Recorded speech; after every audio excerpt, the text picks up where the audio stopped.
আজ আমি কলাইয়ের ডাল রসবড়া করব।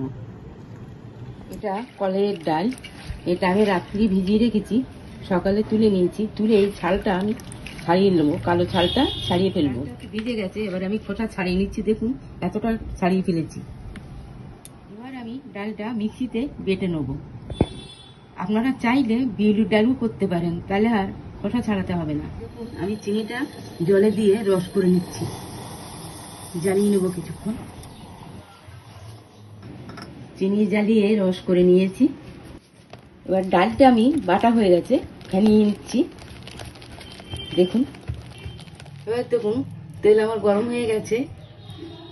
বড়ির মতো করে কেটে কেটে এটা ভেজে নিতে হবে।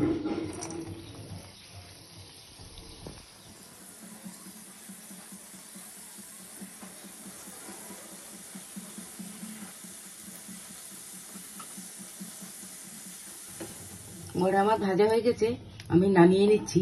নিয়ে এটা এবার আমি রসের মধ্যে দিয়ে দেবো। এটাকে আমি রসের মধ্যে কিছুক্ষণ ভিজিয়ে রাখলাম যাতে ভালো মজে যায়। এবার রসের মধ্যে ভিজানো আছে, যখন ভিজে এটা ভিজে যাবে, ওটা ডুবে যাবে ওর মধ্যে, তখন খেতে হবে। রসবড়া আমার বানানো কমপ্লিট। এবার এটা ঠান্ডা হলে খাবেন আপনারা, রসগোল্লার মতো খেতে।